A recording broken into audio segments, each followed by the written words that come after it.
Hi mga kauma, ngayon nga ay nagdadas pala. Ay, nagpapala pala si mama. Ay, si papa pala guys. Ito na pala yung punla nila mama guys. At hinawakan niya nga guys kasi gusto niyang hawakan. At tiningnan niya. At sa pagkakataon na yan guys, madami nang tumubo. At inumpisa na pala ni mama guys ulit tong paglalakad niya. Uy, wag ganun. Pagpapala pala guys. Pagpasensyahan nyo na guys kasi mali-mali yung mga voice over ko. Pero hindi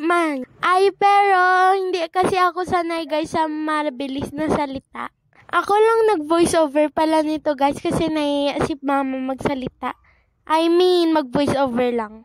Syempre guys, kung nahiya siya magsalita, di hindi na siya magsasalita, So guys, nakakapagod tong trabaho ni mama at nila papa. Pag uwi nila ni mama at ni papa guys, ramdam ko yung pagod nila. Hindi mo gituod to Ay, naka-record pala guys. Ayan guys, buong box pa yan ay ang papalahin nila. Hanggang matapos. Ang ganda pala ng view dyan guys. Mas maganda yung mama ko.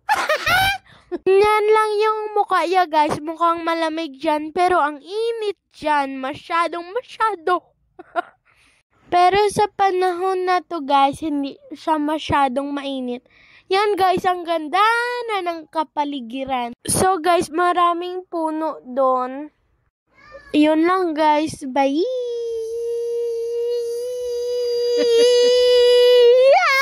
Tapos.